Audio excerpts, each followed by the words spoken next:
Welcome. My name is Lorraine Eldrenkamp, and I'm from the Oklahoma State Department of Education Office of School Support and Improvement. Today we will be providing you with guidance on how to navigate What Works Clearinghouse to make evidence-based decisions to improve student outcomes for your school. The Every Student Succeeds Act calls on educational leaders to deepen their understanding and expand their use of evidence-based decision-making.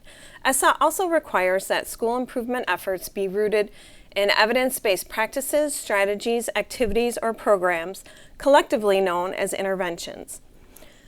There are a number of searchable databases that have been developed to provide us with a way to review existing research on interventions, policies, and practices in education. This user guide and the additional tools and resources we are providing on our school support webpage are intended to help stakeholders navigate through the information and make evidence-based decisions using the most rigorous research to improve student outcomes. Today, let's focus on navigating through What Works Clearinghouse. What Works Clearinghouse is an initiative of the Institute of Education Sciences at the United States Department of Education. What Works Clearinghouse only reviews high-quality experimental and quasi-experimental studies, so your team can feel confident to find Tier 1 and 2 studies to make evidence-based decisions for your school. In the first section, we will identify the intervention. Step 1 will be to access What Works Clearinghouse website at the link above. This is a view of the opening page. Here you can navigate to different parts of the site using the menu button located in the center of the page. Find What Works is an advanced search function that allows you to look at the evidence of the effectiveness of interventions reviewed by What Works Clearinghouse. On the chalkboard, you will find the topic list. The area you choose can be driven by specific outcomes from your comprehensive needs assessment. Step 3, click on Find Research with Students Like Yours. Step 4, here is where you can build a profile for your school by selecting grade levels, race, ethnicity, and urbanicity. Be sure to click Done to save. Step 5 will be to sort students by clicking Students Like Yours label in the header row. When you see 3 green ovals, they will represent research that was conducted with students very similar to yours. 2 green ovals indicate the research was conducted with students similar to yours, and 1 green oval will indicate that the research was not conducted with students similar to yours.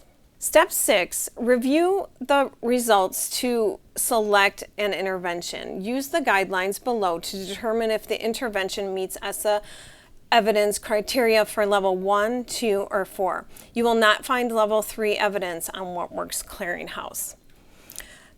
ESSA Level 1 will have a colored icon with a box around it if there is a positive or potentially positive finding.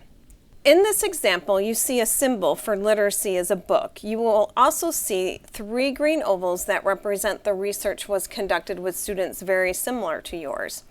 ESSA Level 2 interventions with a colored icon and 2 colored ovals are likely to be Level 2 evidence, and ESSA Level 4 will have a colored icon and just 1 colored oval that indicates the research was not conducted with students similar to yours. Section 2, verify the evidence level. Step 1, select the intervention from the list. Step 2 will be to identify the desired outcome domain and select the underlying phrase. There'll be a number of studies that meet standards. If the intervention you select does not have a list of studies, that means that the intervention is not supported by evidence. Go back to the list and select a different intervention. Step 3, select the citation with the highest Students Like Yours rating indicated by the green ovals. Section 3 is where we will review the study. First, you'll select the findings from the menu bar and view the improvement index to ensure that the intervention has demonstrated improvement in student outcomes. If it does not demonstrate positive effects on student outcomes, it does not meet the evidence criteria. Step 2, select sample characteristics from the menu bar to ensure that the study reflects your student population and setting. Step 3, if the study meets the desired evidence level, document the source of the study and citation to support the selection of the intervention. This concludes our overview of how to select evidence-based interventions with What Works Clearinghouse. If you have any questions, please contact our office. Thank you for joining us today.